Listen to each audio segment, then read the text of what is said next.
What's going on? We're back this month with your Purple Pants podcast, play by play. And we had to bring another legend, another GOAT back to help me discuss some of these sports topics because, I don't really know too much, but I know someone that does know. Welcome back to the podcast, Survivor 46, Jelinski. What's going on? What's good, Bryce? I'm happy to be here as always. Thank you for having me. Life is good, man. What can I say? It's a blessing to even be alive. Yeah, ever since our last play-by-play, I feel like every time I see some sports topics, I'm sending it to you, and your response time is like 3 to 4 days later. So I'm happy with it. So Man, it's hard. Like work and sleep, and I try to get my sleep at least 12 hours a night, like LeBron. That's funny. So I just found out LeBron sleeps at least 12 hours every single night. Isn't that crazy? that's absolutely crazy, but it sounds magical because I be working on like 3.5 hours. So 12 sounds great. Do you really try to sleep 12 hours? I really do. Like minimum for me is 8 hours. So if I don't get at least 8 hours of sleep, like I'm cooked. But I mean, there must be some truth to that magic because I mean, look at LeBron. I was watching the Lakers game last night and he was the only one performing, and it was a hard watch. But that's why he's so great at what he does. He dunked last night, right?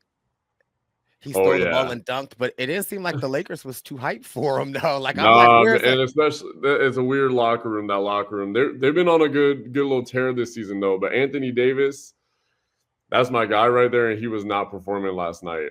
It was bad, especially against Nikola Jokic, the Joker. He had him on lock, which is not good. But hopefully we can turn it around, Los Angeles Lakers. Hopefully. You just celebrated a birthday, right? I did. It's my LeBron slash Jordan Hey. year. Did you So do anything special fun for your birthday? yeah, me and my girl we went to Arizona, and she booked an Airbnb. She didn't tell me where we were going, so we went to Flagstaff. It's kind of just like an old town, like collegey vibe, and it was just real cool, like exploring the city. And then we stopped at the Grand Canyon on the way back, and it's right by me, so I had never been my entire life. So I went there and I was like, wow, it like it really is beautiful. It Yeah, I never been. I've been trying to plan a trip for like the last 2 years, and they have these like I don't know if they're donkey or camel rides that you can take down into the canyon, and so yeah. that's definitely on my bucket list. Yeah, we didn't do all that, but I she told me about that too, and I was like, I would not mind doing that because it was really cool just seeing it from up above, but like going down there, I think that's something I'd be even more interested in doing Yeah, and because you can like definitely if feel it and all that. right, yeah, it looks crazy. So that's on Yeah, my bucket list. So I will keep you posted. But please do. we How are have a you doing, Bryce? What's good with you? I'm chilling, on this Bryson Wynn Tour 47. We've got 4 stops left. I am counting down the days until I could just work a full work week and not have to travel. But I've been chilling. The holidays are here, so I'm trying to start my Christmas Mhm. shopping. Are you doing anything for Thanksgiving this week? Man, so okay, yeah, I got like three different Thanksgivings I gotta go to because Oh, like the families be the you families be know familying, okay? Exactly, exactly. So, and one of them we're going out to eat, and one of them we're eating at the house, and then the other we're eating Oh, at the house. So it's gonna be fun. okay. What's on your I Christmas list this year? What's number one? So I want a new computer. So Mhm. I've asked my mom Barb to, help the baby boy out. So we'll see. I'm waiting for Black Friday to send her the link so that she could hopefully bless me with a new computer. But nothing too crazy. How about you? Man, I don't even know. I just bought 2K25 Oh, because that's a necessity. It was a Black Friday sale, but the thing with PlayStation, they got their Black Friday sale for like a month. So I hopped on that, got it real quick for $20 with oh. some BC, which is a necessity. In 2K, and yeah, so I don't know what I want for Christmas. Maybe a nice pair of Jordans or something. Okay. What size shoe do you wear, Jelinski? I wear a size 12 and a half. Okay, so you can still get stuff in the store. Yeah, My nephew, yeah. yeah, my nephew wears 15. Well, he'll get 15s, but he really is like a 16. So sometimes it's a little difficult Man. when he wants the sneakers that everybody has. I'm like, Yep. oh. Even I would have some trouble sometimes, because especially if like something's popular, like they'll be like, oh, they don't have it in a 12 and a half, 13, so they'll have it in like a 10. So I can't even imagine his struggle. Like Right. it must be hard. Yeah, and his shoes are expensive. And since he was like, well, since he's been born, I've always gotten him shoes. So it's like, why did I sign up for this? But you know what else I want for Christmas, or what I think someone wants for Christmas that's on their Christmas list? What is it? The Zaddy calendar? Well, not the Zaddy calendar. I think Lonzo Ball wants to heal up, because at our last play-by-play, we were hype talking about Lonzo is back. The first time in 3 years he's played. He's killing it. And then late in October, the Chicago Bulls announced that what is it? He suffered a sprain, or he suffered a right wrist sprain in the first quarter of the Chicago win over the Memphis. He'll be reevaluated 10 days, which means he is out, or was out, for at least 5 games. Like, WTF, Lonzo. Man, oh, this hurts to see, dude. And like whenever something with Lonzo, like I don't know if you watch too much football, Bryce, but like Christian McCaffrey, they were saying, oh man, he's just, he's warming up. He had an injury in the offseason. He'll be good to go first game. Finally, it's like 2 hours before the first game, and they're like, yeah, he's not playing. Lo and behold, he was out for like 10 games.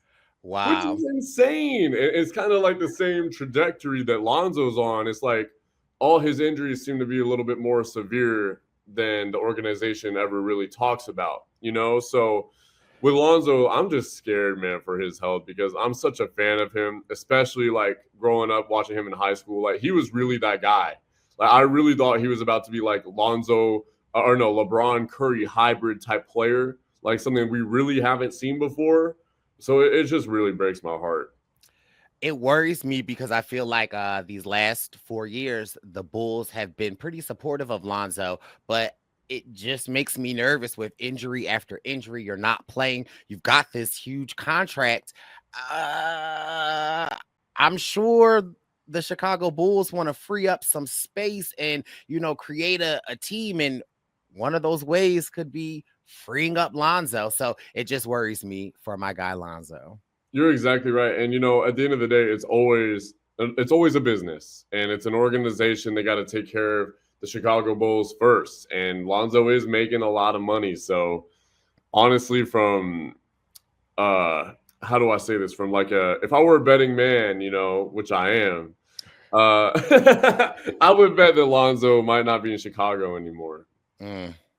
Yeah, and then it just is like, well, what team is he going to go to next? And and will he be healthy enough? Will he even want to play? Like, I don't know. It worries me. But last episode, I was talking about how he does this podcast with his brother and some other people. So who knows what's in store for Lonzo? But, here from the Purple Pants podcast, we are sending prayers and healing spirits.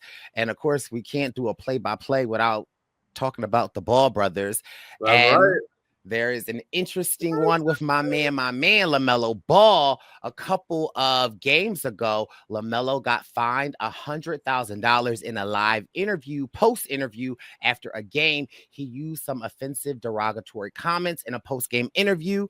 And so I wanted to talk about this, because first of all, when I say everybody and their mom was sending me this story, I literally woke up and I had about 20 people messaging me, like text messages, TikToks. And so I'm like, oh my God, like what did Melo do? Then I watched the interview and I was slightly disappointed. Now, me, a proud member of the LGBTQ plus community, I can understand why some people would find this offensive. So when Melo was doing an interview, he said something and then he was like, no homo, and then kind of continued. And so I'm torn between this, right? Because I understand how that is offensive.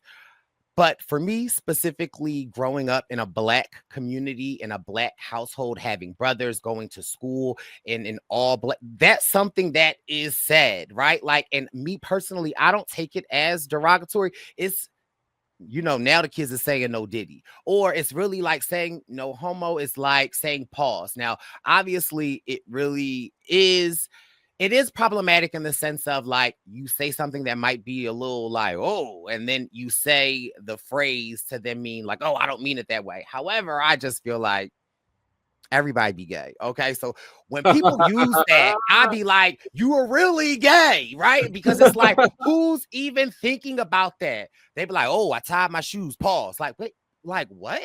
So I really do feel like it is a cultural thing where I personally don't take offense to it because again, it's like sometimes I'll say it like it's funny, like it's like sometimes you say some crazy ish and it's just like, whoa, I didn't mean that. Like this week on the Challenge USA, there was an elimination challenge called Coming From Behind. Oh wow. So like that's like however, I do feel like LaMelo needs to understand he is in the NBA. The NBA does have standards, and I do appreciate the NBA for calling things out like this. For me, I want to know where's the $100,000 going to, right? Like, because y'all got money. Are y'all donating it to a LGBTQ plus organization? Like, are you giving back? Like, that for me is the question that I have. Like, I understand there's rules and censorships, but like, where the money going? Right. I agree. It's such a fine line, and like you said, LaMelo needs to kind of not hold. He needs to hold himself to a higher standard, because he is a role model for younger kids, and being an athlete, you got so many eyes on you. But this is something that is common with LaMelo. Like he's not media trained because the Charlotte Hornets, I don't know what they are doing. They're the most wild franchise in the whole league, and I think we even talked about this last time. I was like, LaMelo, someone needs to start media training these guys because, eyes are on them. And then next thing you know, someone says something like LaMelo here. And, it's hard because, I'm obviously a straight white guy. So, like, I'm not naive to me walking through life with privileges and being looked at without any sort of, repercussion. I'm not naive to that. So, really, Bryce, I appreciate you talking about it and bringing it up because I like hearing that perspective. And it's so real, because I need to understand all sides of life. And I think LaMelo, I don't think he meant anything by it. I agree with you. So me saying it is one thing, but you saying it means a lot more. So I appreciate you bringing light to that. Yeah. And it's like we've watched. So if it was someone else, I couldn't really speak on it, right? However, and I have bonded over watching the Ball family on their Facebook reality show years ago. And like, this is classic Melo, right? This is who Melo is. And so it's like, I don't necessarily think that he meant anything by it. However, in this day and age, I think words do matter. And I think that is like, I'm glad that the NBA fined him. But I also just feel like people use that and it's just interesting. And so it's like I don't condone it. However, for me, it's a culture that I grew up in. And so it's just like it's just an interesting subject. But like $100,000, damn, like it's just like LaMelo, chill, bro. And I like that you said that because I like that the NBA is bringing the hammer down on that because someone has to. And you, like you said, I don't know where the fine is actually going. I think it'd be a great idea to donate it to some sort of LGBTQ cause. However, I don't think the NBA is doing that. I do not think that they're doing that. I think it's going right into Adam Silver's pocket and they're moving on. Yeah, well, I could tell you where it's going later in the episode, but I can't just bring up something negative about my man and not something positive. Yeah. Just recently, Melo hit a career high, scoring 50 points in a game, which is his personal record, and also the Charlotte Hornets record in their franchise. Now, help me understand this, Shalinsky. Now, mind you, I love LaMelo, but are the Charlotte Hornets a relatively new franchise? Because I just am like, this the first time y'all ever had somebody scoring 50 points in the game? Like, yeah, they are a new franchise, a newer franchise in the league. In fact, I'm trying to think. So a lot of teams like they bounce from city to city, but this Charlotte Hornets team is one of the newest ones in the league. I don't even know exactly when they were created. I want to even say early 90s, 92 maybe, because there's a few players coming to mind that I know are some Charlotte Hornet greats, like my boy Larry Johnson. He's a UNLV alumni. Shout out Larry Johnson. hey. He was a beast. He was a 90s player. Alonzo Mourning, Muggsy Bogues. Oh. Yeah, so all those players are early 90s players and early to mid. So I know the franchise has been around for a little bit, but it's definitely a newer franchise. And LaMelo, man, he got me so geeked out that game. Like I was watching that, and it was against the Bucks too. The Bucks have had a bad year, but they got Giannis. So scoring 50 against Giannis, like that's a huge accomplishment. Yeah. And here's the thing. Melo's been balling this whole season. I think they were in Philly maybe like 2 weeks ago, and him and Jarrett going back and forth, back and forth, back and forth. I'm like, yo, Melo is really cooking, but it just kind of sucks that like he just hit this career high, this franchise high of 50 points, and they still lost. Melo is cooking, scoring, making these incredible plays, and they still losing. I don't understand it, but listen, if LaMelo is happy and his check is still clearing, then continue to play ball. Man, I also love the Hornets. I hope that they don't change because, like, there is some sort of youthfulness and this fun energy about them that make them so fun to watch. However, they need to fine tune some things, but I really love their energy, especially Melo. Man, he's really the greatest. Yeah, I feel like this episode is a continuation of our last play-by-play because we're kind of circling back to a lot of the topics that we talked about. And here is another topic that we need to discuss. Bronny. Last we talked, he had just entered in the NBA. It was the first time a father-son duo was in the NBA, made history. However, Bronny wasn't performing like an NBA player. It was talks that he was going to get put on the G League. That happened. He is with the South Bay Lakers. He is part-time on the G League, part-time in the NBA. He is the highest paid G League player, making more than $1 million. And there's been a lot of controversy about Bronny since then. Bronny does not travel with the team because the team flies commercial. He does not stay at the same team hotels because they stay at the Marriott Courtyard. Now, mind you, I'm very biased of hotels. I only stay at Marriott's. I am, my status is ambassador elite at Marriott. So I love the Marriott. The Courtyard might be a lower brand of some of the higher JWs, the Marriott's, different things. But like these reports of Bronny coming out and kind of, I don't want to say Devo behavior, but so many people are criticizing him regarding this. Other people are coming out saying because he's the son of LeBron, he needs extra security, all of this. Then, to make matters worse, Jelinski, the G League, I believe they have 336 players. And they recently just did the rankings of the players, 1 through 36. Bronny was at 330. He averages 4 points a game. Like, I be feeling bad, Jelinski, because anytime I'm like scrolling and watching TikTok and just watching my sports coverage, people are ragging on him. They're just saying he's not ready. He's not a bad player. Like, if he were to play you, he would cook you, right? But like there are levels to NBA players, and like they are at an elite level, and Bronny just isn't there. And it just really seems to be causing a rift in the NBA where people are just saying like he should not be in the NBA and he should not be in the G League. Thoughts? Yeah.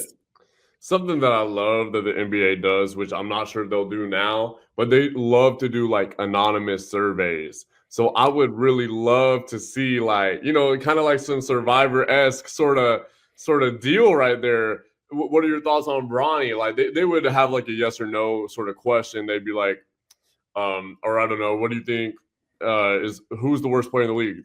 blah, blah, blah. Say Bronny's roster with the Lakers. They'd all be like, oh, Bronny. Then the report would come out. Seems 99% of the league says Bronny James is the most undeserving player in the NBA. This, that, and the other. So I'd be interested to see the other players in the league's thought about it. However, it's bad. Like, from my perspective, and I watch a lot of Bronny's highlights. I mean, even the clip that you sent me of Bronny playing in the league, he had a few nice little buckets, but not even a few. He had a couple. He had 4 points, and I hate to say that, but it's just the truth, man. It's so hard. I feel so bad for him. It's still a lot of negativity going his way.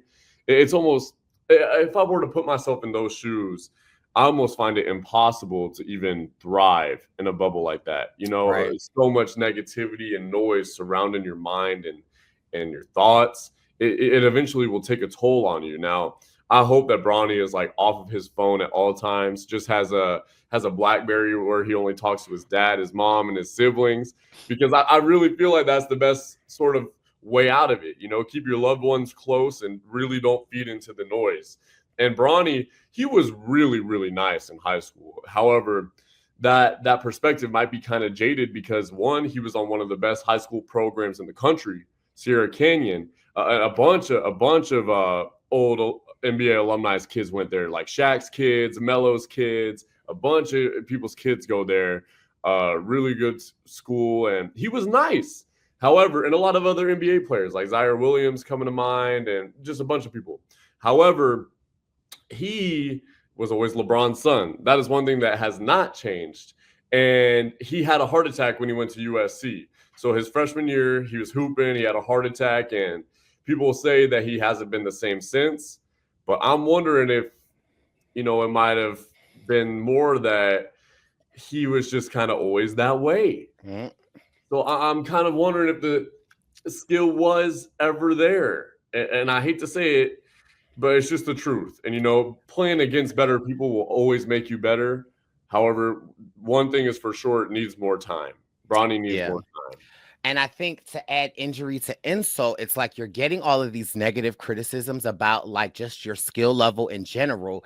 Then on top of that, you're not traveling with the team because they're flying commercial. You're not staying at the Marriott Courtyard. If anything, this is the time for you to be like, yo, I'm real. Like I'm in the dirt. I'm in the mud. Like I'm flying coach. I'm staying at the Marriott. I'm sharing a twin bed. Like, and the fact that he's not even doing that is the part for me. Like, forget all the criticisms, right? Like, listen, you in the NBA period, like you can ball. Hopefully you are improving on your craft, but it's kind of these other things that is just like, wow, like, are you like, did you have a silver spoon in your mouth? Right. And like, you're not even. And so it kind of like really transitions to our next topic, Kiyan Anthony. Now, listen, let me just be clear, right? I'm a passive sports player, right? Like I kind of sort of really just get into the sports for like the drama and the names. Like I said to you early on, you always people ask me like, why do I love LaMelo Ball? It's like I watched him as on the Ball family. He was like a menace. He was funny. And that was stuck with me. Kiyan Anthony is the son of Melo Anthony and the son of Lala. I love Lala from TRL, loved Carmelo Anthony. I'm in that age bracket where Carmelo Anthony was the greats in, my time. And so it's like I've been watching Kiyan from the very beginning. Another set. So that's Melo, Kiyan. I just also want to add someone else to my list. There are two people, Matt Barnes' sons, the twins. I love them. Like, I love Matt Barnes. I got kind of sort of introduced to Matt Barnes from Gloria Barnes, his ex-wife, when she was on Basketball Wives. And then just following the twins since then. And like, mind you, the twins be really cooking. So like, those are like my top young bulls in the basketball world. Now, back to Kiyan Anthony. Kiyan Anthony, his dad is a GOAT, a legend. And he just committed to Syracuse, which is a big deal. That's where his dad went, I think, for 2 years. And it's just interesting when we talk about Kiyan and we talk about Bronny. Yeah, Kiyan has the name Anthony. However, I've been watching Kiyan probably for the last 3 years.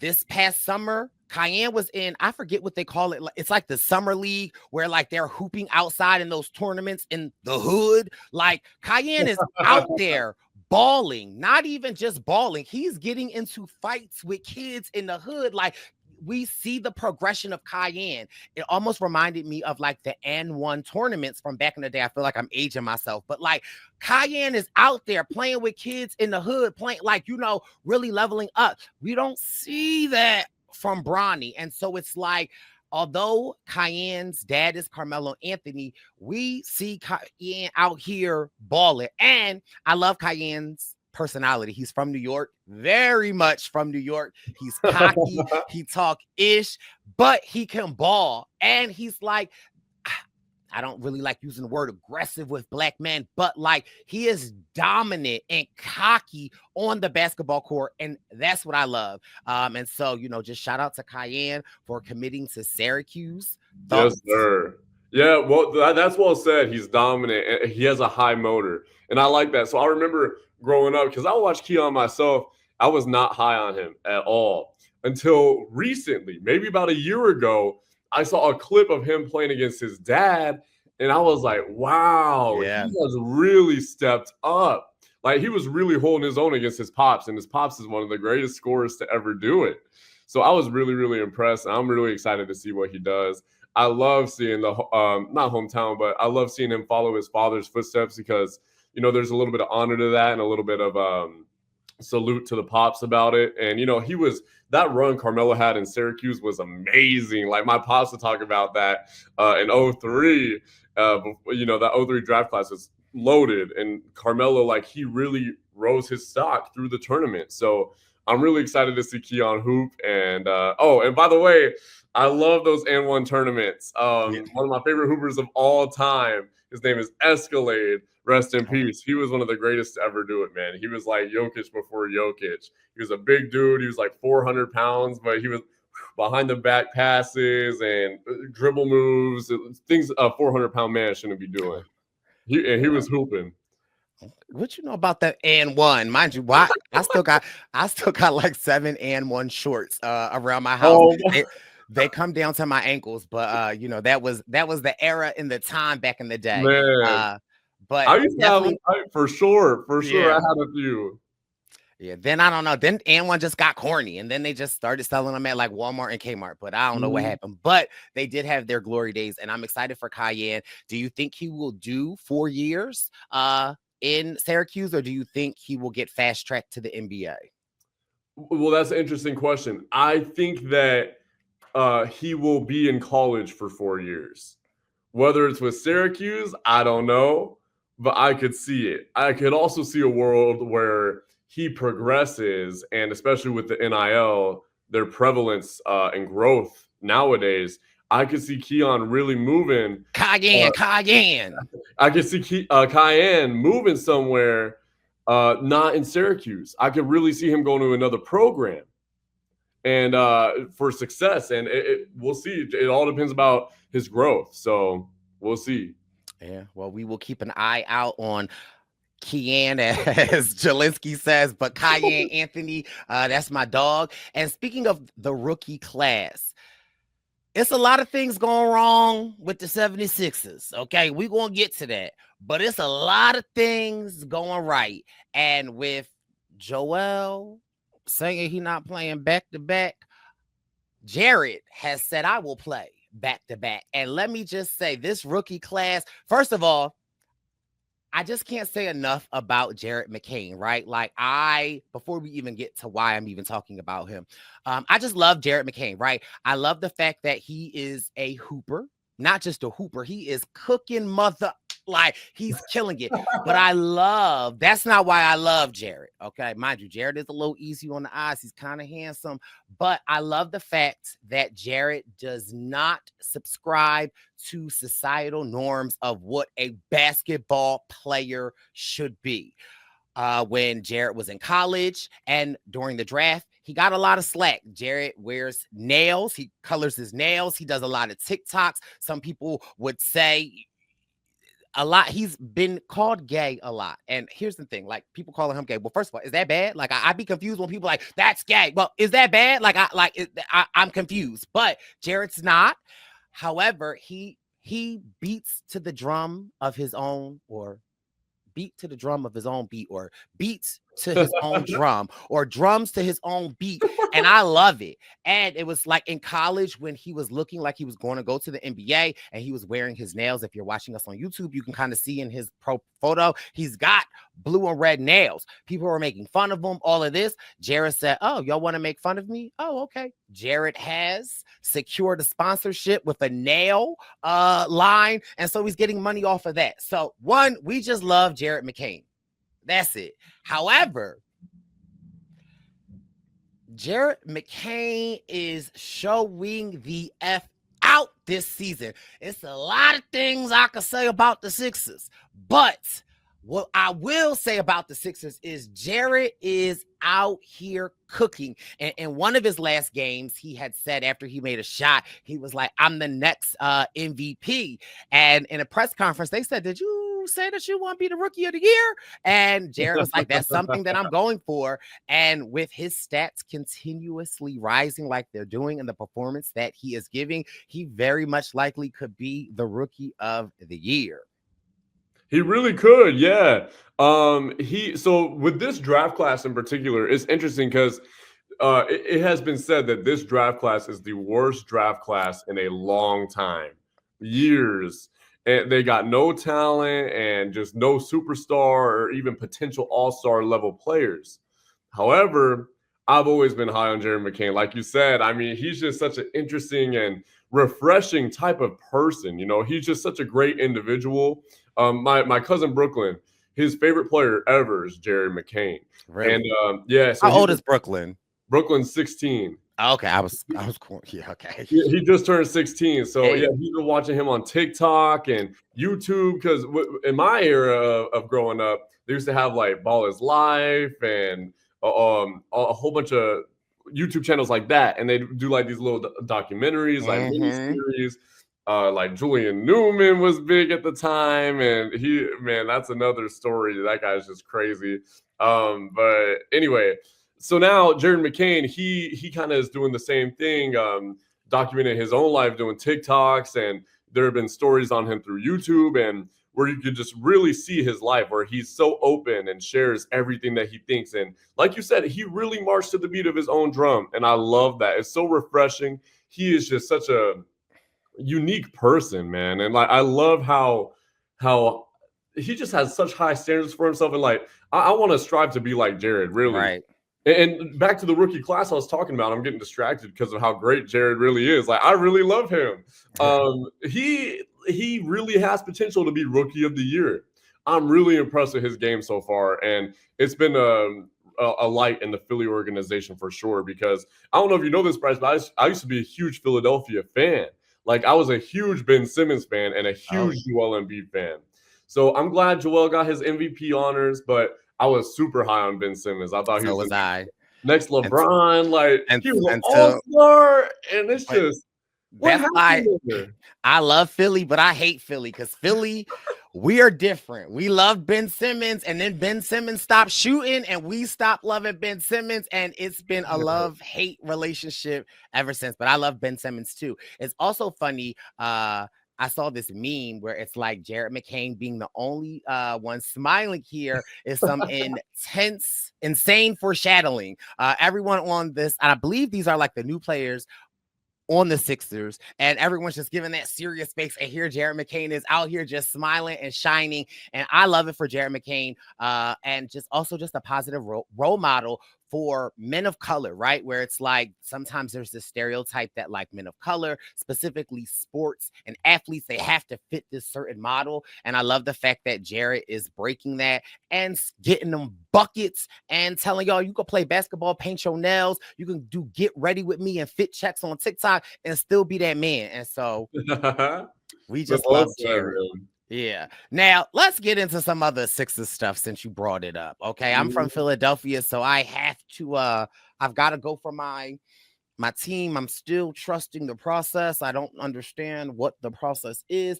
However, we talked about Joel last play-by-play where he came out and said that he would not be playing back-to-back games because he didn't want to get hurt, even though he played in the Olympics. NBA said, oh, for real? Well, let's launch an investigation. Nothing really came out of the investigation. However, Tyrese Maxey, who was on the Sixers, him and Joel have had a relatively great relationship over the years. They kind of hold each other accountable. In the locker room a couple of games ago, Tyrese said to Joel, like, hey, I mean, you're the franchise player here. It would be important if you were to show up on time, show up to these team events, act like you want to be here because it really is affecting the Sixers and we see it. I was reading this article though that was like just interesting where everyone calls Joel the captain. Everyone calls him the leader. He's the franchise player, but not all franchise players or not all star players are team leaders. And I think that this is absolutely the case in Joel, where he's not the leader of the team. He is reserved. He doesn't do a lot of activities with the team. He keeps himself. He's only playing back to back. And I really think that the Sixers need a leader. Like you can watch when you watch the games and you're in the huddles. It's not like Joel is in there like hyping. He's just standing there when he's there. And so it just was interesting for Tyrese Maxey to actually call this out. It's like, Joel, do you not want to be at the Sixers anymore? Like, what's going on, brother? Because I'm confused. I agree, man. And you're playing for Philly, Jelinski. You got about one more second before the Philly fans turn on you, and you know we will. You better ask Ben. For real. Look, so I loved this. I love seeing Tyrese Maxey call out Joel, and I was not expecting it. All over my Twitter right now is like, who's the snitch in the Philly locker room? And I love those tweets. And they got me dying. It's like Joel Embiid minus 100, like or minus 115. Like he's the favorite to be the snitch. Like what? But anyway, it's just funny because they're like, Joel's trying to figure out who the snitch is, and he's the snitch, or it could be Eric Gordon. And then plus 20,000 is Jerry McCain because no way is Jerry McCain. Right. But it's just crazy. I love the whole situation. I love seeing Tyrese Maxey call Joel out because, for as big of a Joel fan as I am, I mean, I was a fan of him even back in Kansas, because I loved his story. Like, he didn't start hooping until he was 17. Next thing you know, he's 18 in Kansas, hooping in college and playing great. And now he's an MVP level player. So my thing is, last season, we saw a different Joel Embiid. Like we saw Joel Embiid who was hungry for the MVP award. We saw Joel Embiid and I remember one interview in particular. They asked Joel, what's the goal here? Do you want to win MVP this season? And he said, I just want to win. So that, I don't know. It's so weird to me because now not only does he not want the MVP, it seems like he doesn't even want to win anymore. And you said it best. Ask Ben Simmons. The Philly fans will turn on you. So I don't know what it is with Joel, man. Like, I love Jerry McCain and I love Tyrese Maxey. I think those are two positive dudes who can both hoop. And they have Joel right now. I really hope that Tyrese can get Joel in check because, like you said, he's not necessarily the team leader, but he is the franchise player. And I hope they get it around. And what is Paul George doing?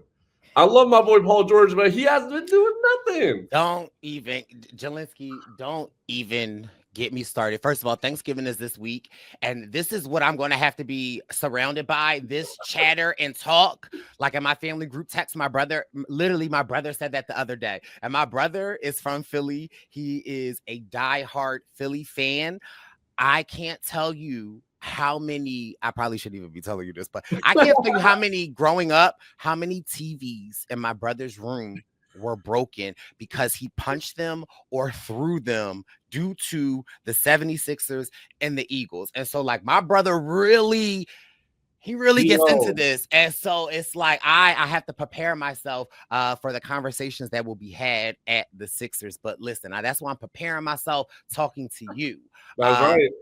Now, an interesting battle that is coming about is the NBA and the NFL.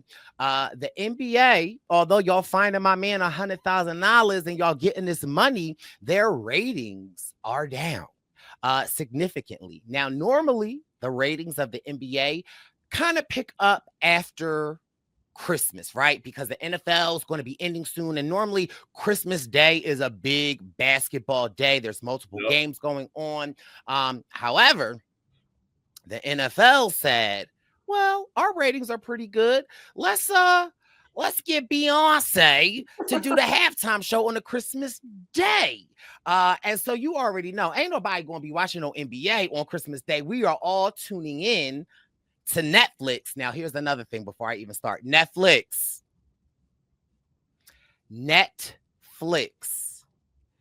I saw the Mike Tyson fight. I saw the get your ish together for Beyonce. Okay. Don't like if I see a buffering, I'm joining the class action lawsuit. Do you know there's a class action lawsuit with Netflix? I am one email away from joining. So don't play with me, Netflix. But there is this battle for ratings. And with the NBA doing bad or just not doing as well, the NFL said checkmate. I have theories, Jelinski. For me, I really feel like the issue in the ratings, just in all sports in general, is the damn streaming. What happened to the days if you had ABC, Fox, or CBS, you could watch sports whenever. Now it's TNT. That they went to cable. Now TNT's contract is up. Now it's about to be Amazon Prime. Now it's about to be Netflix. Now, you know, people are streaming. We're getting away from cable because who's paying $400 a month for cable when you can pay for Hulu or Netflix? And they've got these sport packages. I really feel like the viewership is down because of streaming and capitalism. Like, who wants to buy? Like, I have YouTube TV.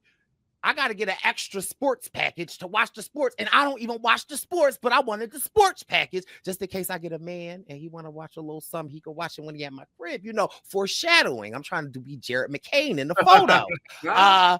It's like, it's just so much. It really is too. And it's funny you mentioned that because look, I'm a big sports bettor and I just love sports. So like, I'm in my room like, hey Cox, turn on the Mavericks game. Oh, you need to subscribe to NBA TV. And I'm just like, oh my God, like I can't even watch anything anymore. And it really is true. So NFL, it is a checkmate because I mean, it's Beyonce. Like, who's not gonna watch the halftime show? Like, let's be for real. But you know, I remember when I was a kid, like watching not even that was yesterday, but go on. For real, like watching the Warriors and Cavs on Christmas Day. Like that, I felt like that was the finals, and I was so like hyped watching that. And we have just we have strayed away so far from what it used to be, and it really just is difficult. And everyone is so greedy nowadays. Like I'm gonna be watching basketball games on Disney Plus soon. It just makes no sense. Like that's where we're going, right? It's coming. And so yeah, get your ish together. I understand y'all want to make money, but if you want viewerships who are the people that essentially pay y'all because we're watching the ads that the ad companies pay you, get it together. Like it's just you gotta get these packages, the NFL, the NBA. Like it's like, God damn.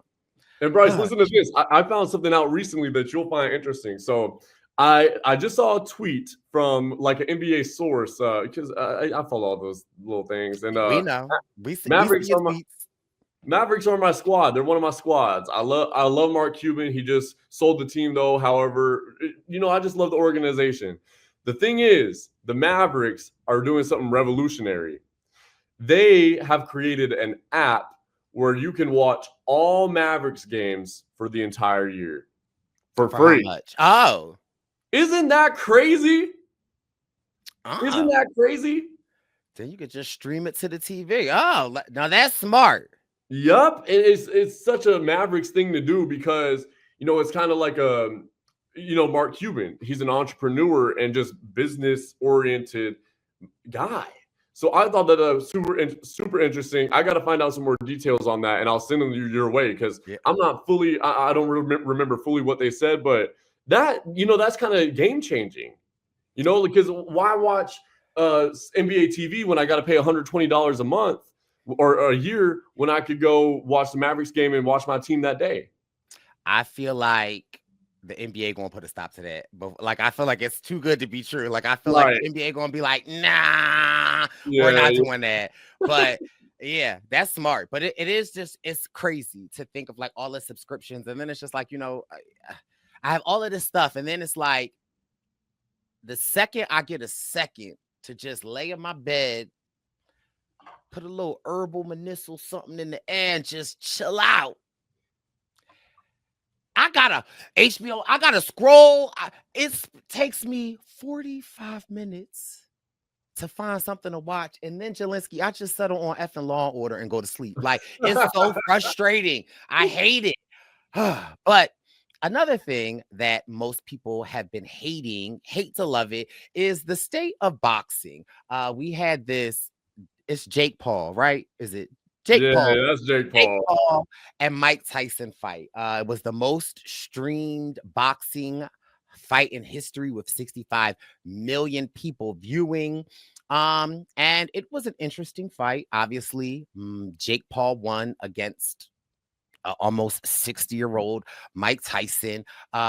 However, couple of things to talk about this, just the state of the career, just the state of boxing and these fights, these expedition fights. Did you see hours before the fight took place, the script of the flight, the script of the fight that leaked on Twitter, that essentially round by round by round by round by round by round, and ultimately having Jake win. So that leaked on TV. So we're like, okay, this is fake. Jake is gonna win. Then it's like, I don't really love boxing. However, when big fights like this happen, I love when they do those documentaries and you're following the people. Like for me, I be needing anything to watch when I'm at work or doing work. And so it's like these things, like I was watching Mike Tyson on this promotional trail, and like the Mike Tyson that I saw training was not the Mike Tyson in the gym. Then we learn of these contracts that come out. So I think Jake got 40 million. Mike could earn up to 20 million if he went the full 10 rounds, 7 to 10. I think if he made 1 to 3 was like 3 million, 4 to 5 was like 10 million, 7 to 8 was the 20 million. However, in the contract, Mike couldn't hit him with the uppercut, because if you were watching like me, Mike hit you with the boom, then the uppercut comes. Couldn't do that. Mike also has that, like, I forget the grip thing where he was like biting the glove. So it just was a lot. And I have a lot of respect for Mike Tyson, because the day of the fight, I was like, what's Mike Tyson's net worth? It was $10 million. So I mean, hey, I ain't mad. I'll get in the ring for 20 million. I really do. People I've saw a lot online that people were like, Mike Tyson sold out for the legacy or for the well-being of his children, right? Like essentially, like this fight, he shouldn't have to work again. But it also just goes to show you that like these legends, they weren't taught money management. Like you should not have to be 60 years old to do one last fight to lose to a Jake Paul. And then it also just kind of like the state of boxing. I remember an era where it's like the greats against the greats and this and that. And it's like, these heavyweight champion boxing matches, like everything around it of like the work, it took years. And now it's like, if you have a social media following, if you can fart on YouTube, if you can like,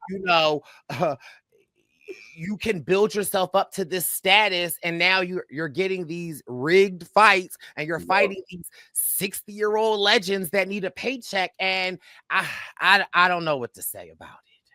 Yeah, it's so different now. It's so different. And I don't know if you know this, but like I was actually close with the Tysons for a while growing up. Really? Yeah, my dad was Mike was always in the casino, and my dad and him just really kicked it off. So I went over to Mike's house like often. Like I was super close with his family, like Kiki, Rafi, her son, Mike's son. I'm super close to all of them. So I've been to their house multiple times. And to your point, money management is real, because it's been a while since I had seen them, but I had ran into Mike on the plane leaving Jersey, going back to Vegas.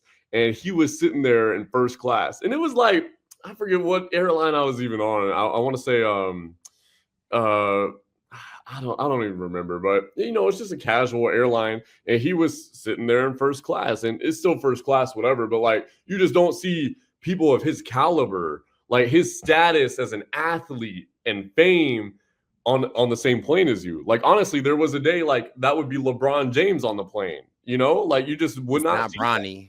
Not exactly. You would see Bronny on the plane. You'd be like, "Hey, what's up, man? What game you going to?" But and he's just trying to listen to some music. Anyway, yeah. So I agree with you, man. It's like money management is not taught, and I respect Mike that he got in the ring and did what he did for 8 rounds, and he got money for his family, and that is definitely respectable. But however, it's just not the same. Like anyone, like you said, we saw videos of my like going, right. Like I didn't even see him throw a punch after the second round, and I was mad about that. I wanted to see Jake on his ass. Right, and it's just like I don't know. Everything isn't about race, but sometimes it is for me because it's like that's just the way that I see life, and it's just like I just don't like seeing my Black legends having to do stuff like this. Like, I mean, I get it. Don't get me wrong, but like, I just feel like I hate it. Like, It's just, I don't know. Something about it just doesn't feel right. And I hate the fact that Mike is in a position where it's like although he doesn't have to do it, I feel like you had to do it, because if you didn't have to do it, why are you doing it? You're relevant enough. You're Mike effing Tyson, right? Like, I don't know. I just like, it's just not a great day in boxing. And now this Ryan kid, Jake Ryan, is like, oh, I'm the greatest. Like, how about you fight a boxer that's your age, that's coming up right now, that's like, get For them. real. Like, you going to the senior citizens home and getting people, and like, I just, yeah. I saw a tweet that said it was announced that he actually announced that Joe Biden is his next opponent. So, and it did not surprise me. I looked into it. I said, is this real? When is this happening? But to your point, like, it's just sad, man. Especially on Jake Paul's part. Like, dude, what are you doing, man? Like, and it's crazy that it got 65 million viewers. Shout out Netflix for even like putting that on. Like, get your servers together. Get the servers together, and it even speaks to our further point that it's all capitalism. Everyone's just making money these days, and if you got an internet following like Jake Paul and whoever the hell you are, anything like that can happen. And it's just it was a sad sight, man. But nothing will change my love for Mike. He's a super great individual. But like you said, now that you mentioned it, I kind of wish that we didn't have to see that. Right? So there's a lot of truth behind that. I feel like it was one. I don't know if it tarnished his legacy, because we all saw, like, that was not the same Mike Tyson, but it shouldn't have had to have ever come to that. Right. It shouldn't be a part of his legacy. Like, I don't think it tarnished it, but it's just like, why?